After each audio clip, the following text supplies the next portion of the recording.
first meeting ever saw it. A more capacity crowd at Auckland's Eden Park clambers for a good view. Francois Monclar, France's captain, introduces his team to New Zealand's Governor-General Lord Cobham, and New Zealand's captain, Wilson Winneray, introduces the All Blacks. Excitement mounts in the huge crowd as New Zealand, losing the toss, kick off with the wind in the first spell by Don Clark, and it's in the crowd over the dead ball line. Back to the 25. The French gives the crowd nerves as fumbles his first catch of the day, but there was a man in front. And from the scrum on the 25, New Zealand halfback Connor whips it out on the short side to Wolf, who zips into the gap, draws winger Calvo, and passes to the flying Mackay, whose speed and determination drive him across the line in Vanier's tackle to score for New Zealand. In the first minute of play, Don Clark's conversion takes New Zealand into a 5-0 lead. From the kickoff, the French race after the ball. Stan Meads waits for the pack to join him. The ball goes back to Connor, but his kick is charged down by the fast-breaking Cross. Kazai collects the loose ball, but the French passing is intercepted by Ross Brown, and a ruck falls. France get it back. Lacroix tries the blind, passes infield. The French loose forwards adroitly keep the ball under their control, then set the Albaladejo to Andre Boniface, but the New Zealand backup and Boniface decides to kick for touch. A line-out. From Lacroix, a long pass to Albaladejo, and Monsieur Drop himself sends a beautiful drop kick over between the posts. In 4 minutes of play, New Zealand 5, France 3. The game is fast, open. Russell Watt makes a swerving run past Roncoul. He passes infield to Colin Meads. Back to Connor, to Wolf, but on the patch O'Sullivan slips, and it's dangerous with the French pack hunting for chances until Brown collects the ball, breaks down midfield, and kicks to the French 25. Roncoul's in position for France and kicks for touch. McEwen comes high for the ball, but Connor's kick is charged down by Celaya. Lodois in support, but Young kicks it into touch. A line-out tap by McEwen. Winneray goes into the ruck, out to Connor. To Wolf, and the little 5'8" tries to work down the short side. The movement halts until Russell Watt comes in and speculates the ball ahead. But Albaladejo's there and cleverly kicks and finds touch. The New Zealand pack makes use of its weight in the scrums, and Connor's long passes give Don Clark time to win ground with line kicks. On attack, the French show their skill in handling at close quarters, swinging play cleanly and quickly between forwards and backs. A shrewd kick by Andre Boniface has the black backs in trouble. O'Sullivan collects and unloads to Wolf. He runs behind the line, hesitates, then forces. A 5-yard scrum in front of the posts. Lacroix hurtles it back to Albaladejo, a drop. This time it misses. But another long pass, and Albaladejo executes a magnificent field goal. A 6-5 lead to France. Then it's Roncoul's turn in a weaving run. Caught, he still manages to pop the ball out to Cross, onto Calvo, who races up the field to New Zealand territory, but elects to kick for touch. From the many penalties throughout the game, neither New Zealand nor France's Michel Vanier have much success. Making his international debut, New Zealand's first 5'8", 5 feet 3 inches Neil Wolf has a good day, showing penetration and judgment. Guy Boniface intercepts his pass and sends play back into New Zealand territory. Clark is caught in possession, and Russell Watt only just manages to clear. Another new All-Back, ex-Wallaby half, Des Connor, teams well with Wolf, who this time kicks out to Mackay's wing. Also wearing the silver fern for the first time, Mackay fights for possession in a race for the line, but the French manage to touch down, and at half-time the score remains unchanged. France 6, New Zealand 5.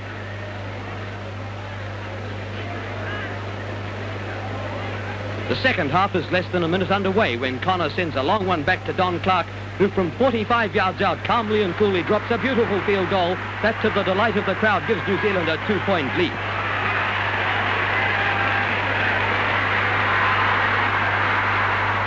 In a scrum, the French flankers are ruled offside, but this is not a day for getting points from penalties, and Don Clark misses again.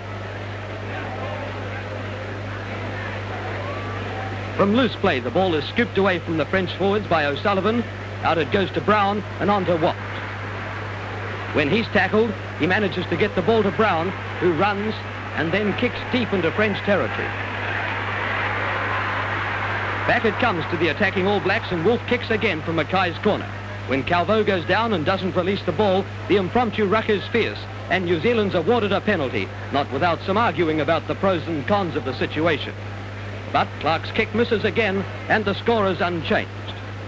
He isn't the only one whose kicks are missing. Albaladejo tries another pass drop that swerves outside the posts. In slow motion now, Connor throws a reverse pass to Wolf. Neither side are able for the first 20 minutes of the second spell to draw decisively into the lead.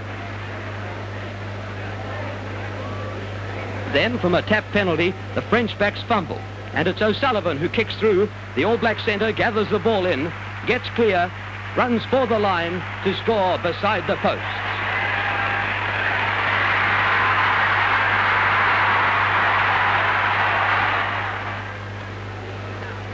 Clark converts, and New Zealand go into a 13-6 lead. From scrums and lineouts now, the French backs do all they can to cross New Zealand's line, but the All Blacks' defence is sound. This movement ends. Mackay recovers the ball, then takes it away at his toe.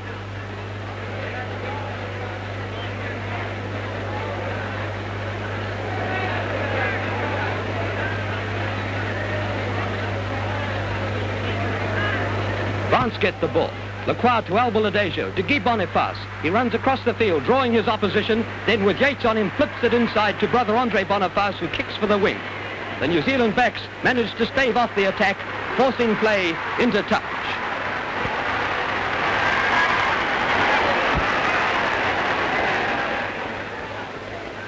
A penalty kick by Clark misses. The carefree French show their daring and resource at in-goal passing and managed to carry play upfield.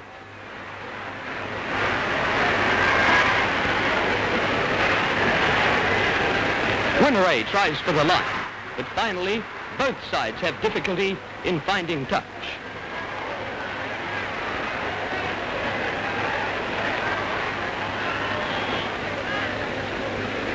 Despite continual French attacks, New Zealand managed to keep play in the last minutes in open territory, and all the wiles of French handling cannot breach their defences.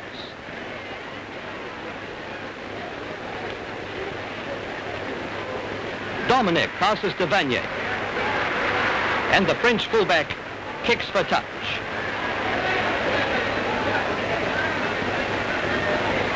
It's full time, with New Zealand winning by 13-6. Their victory, especially their 2 tries to none, give New Zealand an undoubted advantage against the French 15, whose readiness to play rugby could of the 1961 series.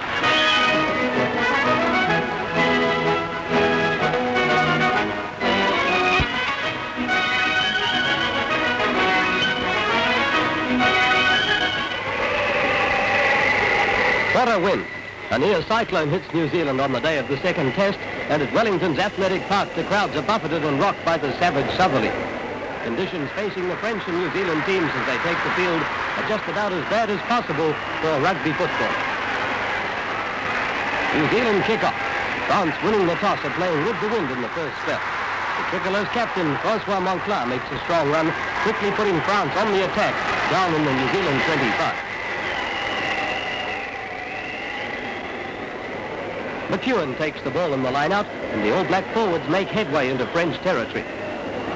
But the wind-blown ball eludes Monclar's boots.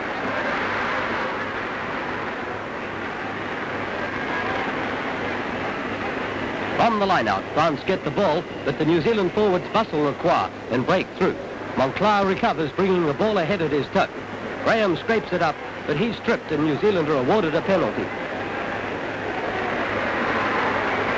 Gusts of wind, some of them over 70 miles an hour, sweep down the field, leading inevitably throughout the game to untidy rugby and playing grotesque tricks with the normal skills of 30 top-class rugby internationals.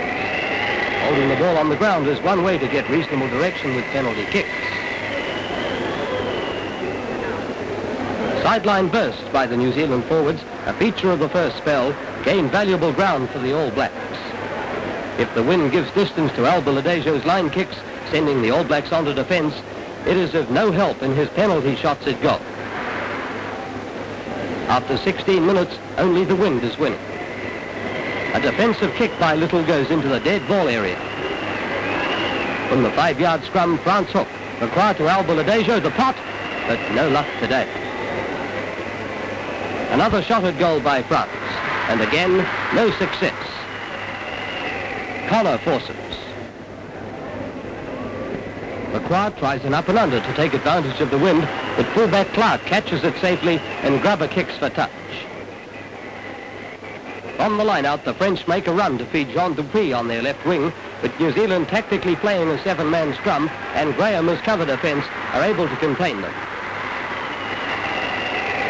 The two packs of forwards are evenly matched, and on many an occasion, neither is able to gain ascendancy.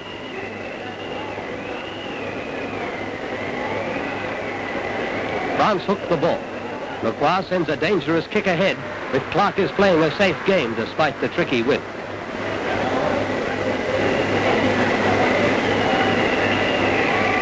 McQuarrie to Albaladejo.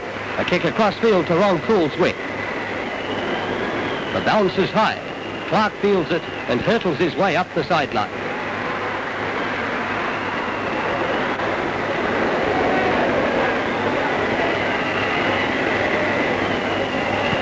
The next French kick is fielded by Graham.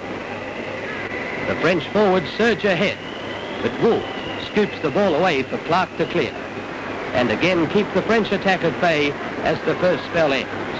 Conditions are so bleak at half-time that international rules are waived and the teams leave the field. With no score yet, the crowd are eager to see how New Zealand will go playing with the wind. Early in the second spell, there's great excitement as the black forwards storm the French line with Meads diving over. But the referee rules scrum 5 yards.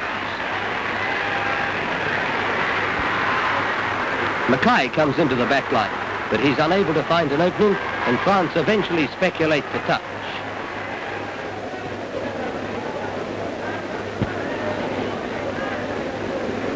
From a scrum, Wolf sends a short kick ahead. Brown chases up, but the ball rolls away.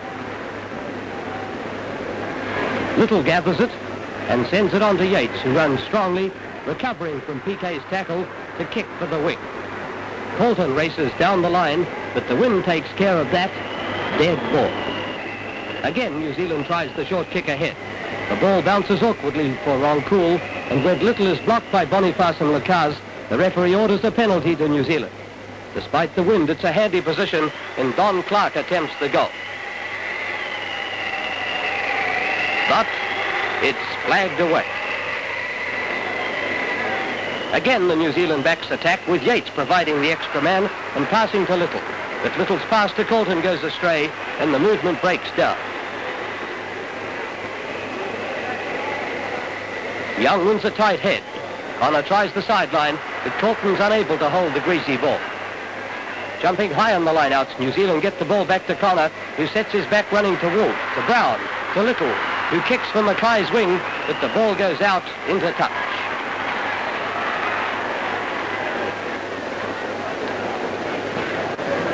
Midfield, it's Yates who gets a pass to Wolf. To Brown. Outside him to Little.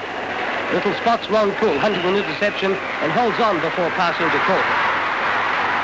Colton's blocked. Infield, his forwards are in support. To McEwen. Meads. Graham dives, looking for the line, but the French defence holds firm.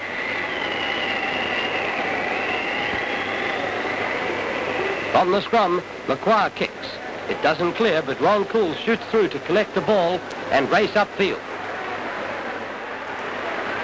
He's caught, and the ball goes dangerously loose. This time, the clearing kick goes dead behind France's line. From the scrum, Connor sends Don Clark on the blind, but the big fullback's unable to bullock his way through. Dominic collects in the line-out, and Ron Cool kicks for touch. From the next line-out, New Zealand get the ball. When Wolf fumbles Connor's pass, Krause kicks through. Piquet gathers, breaking beautifully down past halfway. Out it goes to winger Dupuis, who streaks for the corner to score a magnificent try for France.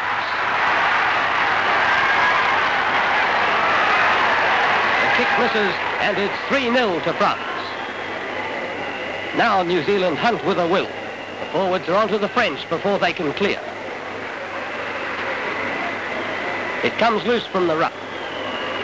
Mackay gathers in the rolling ball, kicks ahead, recovers, makes a bold dash down the sideline before being bundled into touch inches from the line. A series of scrums on the French line. A tense crowd, excitement up to a fever pitch. Lacroix puts it in for France. They hook, back to Lacaze for a clearing kick, but Tremaine charges it down. He's scored. New Zealand have drawn level, 3-3.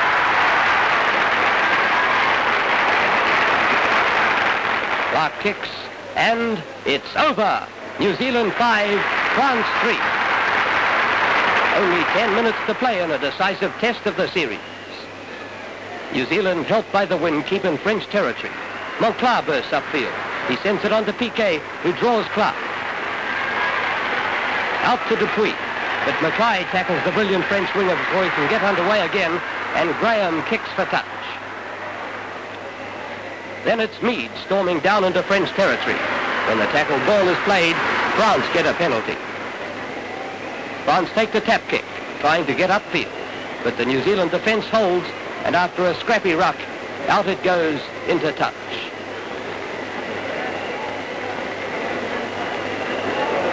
Yates disrupts the French backs, and Boniface is caught in possession. For holding on, New Zealand get another penalty, but Clark's kick misses. From loose play in front of the posts, Connor sends a pass to the right, but it goes astray.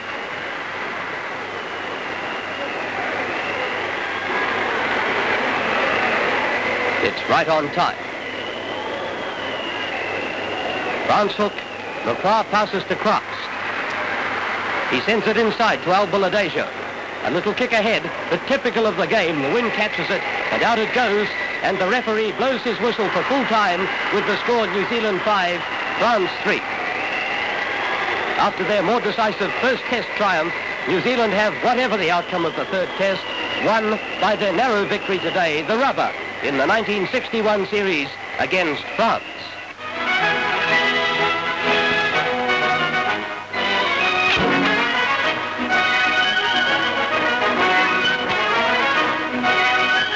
Fans playing, the sun's shining. Almost 60,000 fans pack Lancaster Park on a perfect day to see sparkling rugby. France kick off in the final test of their 1961 series against New Zealand, to whom they are already 2 games down. New Zealand's missed kick dropout leads to a scrum on the 25. For France, a win today would do much to regain the Tricolor's bright reputation. Yet New Zealand are anxious to prove their previous wins were not by chance. France are attacking.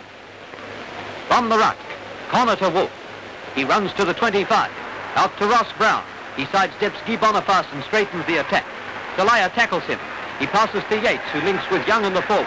Ian Clark sends it on to Graham, who goes over for one of Test football's most spectacular and brilliant tries.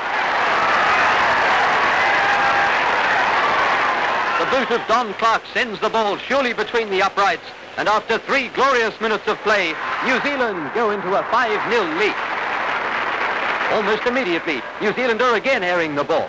Wolf, Brown, Little, and then Yates make a spectacular dash, but Andre Boniface collects the ball, and France clear to touch. From the line-out, France move downfield. Out it comes to Canberra-Barrow, on to Guy Boniface, and it's his turn now to slip past Brown. Like quicksilver, he's through the All Blacks. In passes to Kraus, and France score in the corner. Canberra-Barrow's kick misses, but the gap is narrowed, 5-3. Lacroix hurtles the ball back to Lacaze. The French fullback kicks upfield. Don Clark takes the bouncing ball and tries a pot, but it's charged down by Rollet. The lively French backs get possession of the loose ball. Andre Boniface is past Clark. Connor's cover defence stops him, however. Yates recovers and passes to Brown, but there's been an infringement. Scrum it, says the ref. The superior weight and cohesion of the All Black forwards gives the New Zealand backs a feast of the ball throughout the game. An orthodox movement along the three-quarter line, and Mackay outruns Calvo and the French cover defence. But the plucky little fullback Lacaze forces him out into touch. When the All Black forwards hold the ball in the scrum near their own 25, the French are very careful not to stray offside and risk a Clark penalty kick. Connor's kick ahead is collected by Saleya, but the French are unable to clear from their own territory.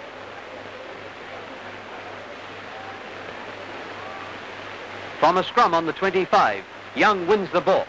And Connor runs around the French flankers, almost up to the fullback. A beautiful long pass to Little, and he goes over for New Zealand's second try. Again, Don Clark's kick succeeds, and New Zealand lead 10-3 after 20 minutes of play. Then it's France. They hook. Lacroix to Canberra-Barrow. The Tricolor backs are all there. Boniface darts through, slips, sends a high pass out to Piquet, and he's over. But the referee rules forward pass. From the line-out and loose play, the French again demonstrate the attacking subtleties of their changes of direction. Rollet sends a long pass infield to Canberra-Barrow. He passes outfield to Guy Boniface, and it's another race for the corner, only to be forced out inches short of the line. Possession in the forwards, and Don Clark's clearing kicks get New Zealand back on attack and in a possible position after a French offside for the big fullback to notch another 3 points to New Zealand's tally, which now stands at 13-3 as the second spell gets underway. New Zealand's long kickoff is fielded well by the French fullback Lacaze, and back it goes to the 25.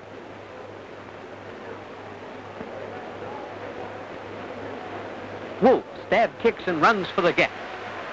Calvo can't gather it in. Wolf dribbles, and he's almost over, but Lacaze forces it for France. With one of our cameras on slow-motion telephoto, here's a close look at the turning point in the game. Andre Boniface picks up the ball. His feint tricks Little, and he runs for a gap, only to be nabbed by Clark. Little collects the rolling ball, but he's tackled with an outstretched arm by Calvo. He still has it. As he rolls with it, Monclar attempts to boot it away. There's some discussion among the players as the referee rules a penalty that could take New Zealand further ahead. Don Clark starts his run over the halfway line. A mighty and powerful kick. Watch it. It hits the crossbar and bounces over. New Zealand 16, France 3. And now New Zealand make a series of solid attacks on the French line. A kick from Lacaze is collected out to Little, and he almost goes over in the corner. In line-outs and scrums, the All Blacks storm the French line. An infringement. A penalty is ordered. Should be an easy one for Clark. But Tremaine dives over from the tap kick, and it's a try. The French disagree, but Captain Francois Monclar upholds the referee, Mr. Farquhar. Clark's conversion takes the score to 21-3. His penalty kick 2 minutes later gives New Zealand a 24-3 lead. With 14 minutes of the second spell gone, France's hopes of recovery are now very slight, especially as they themselves are unable to pick up any points from penalties. From our slow-motion camera again. The New Zealand forwards get possession in the line-out. Meads sends a long pass out to Yates. On to Wolf. His kick ahead is nicely placed, but the reliable Lacaze recovers it, but is caught by Watt.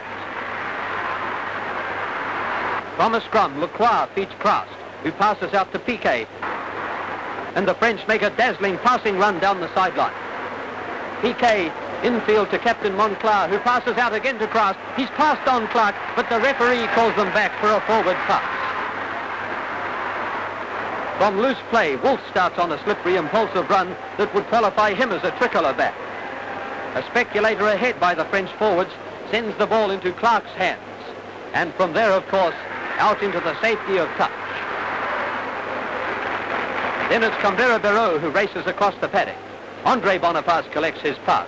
He sizes up the opposition. A prop to the right and Ian Clark's evaded. A swerve and Connor and Littler off balance. He races for the New Zealand 25.